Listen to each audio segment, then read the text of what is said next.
This is Mr. Hardesty. In our next problem, we'll estimate roots using a graphing calculator.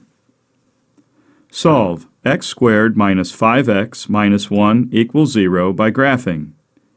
If exact roots cannot be found, state the consecutive integers between which the roots are located.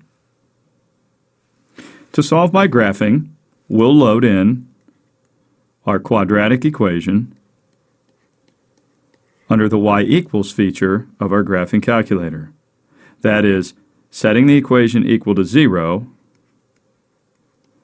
or setting it equal to y as a function.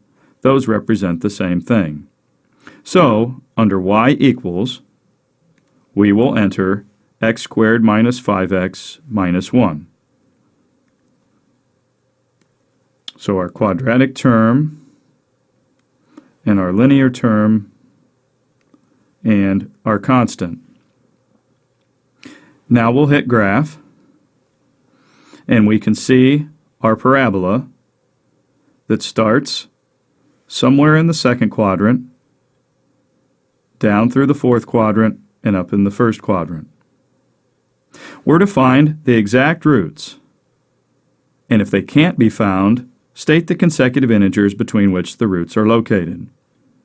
We know that the roots are where the parabola crosses the x-axis, and clearly this parabola does.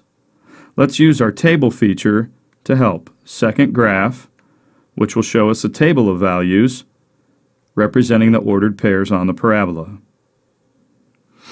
All of these values represent those ordered pairs that we saw down in the fourth quadrant.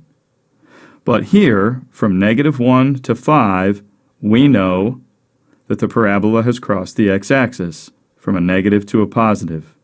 And if we check back to the graph, that point is right here. Back to the table, I know then that from 5 to 6, the parabola crossed the x-axis, and that's one root. And it's not exact, so we'll state that between 5 and 6, there was a root. When x had a value between 5 and 6, a solution existed. Now, we know there is one other place, back to the graph, somewhere near the origin, the parabola crossed the x-axis. Let's go back to our table, and there's 0. Here, between 0 and -1, once again, from a negative to a positive in the y chart, which means we have a root. So another place between -1 and 0. Another root which wasn't exact, but we know full well that the parabola crossed the x-axis.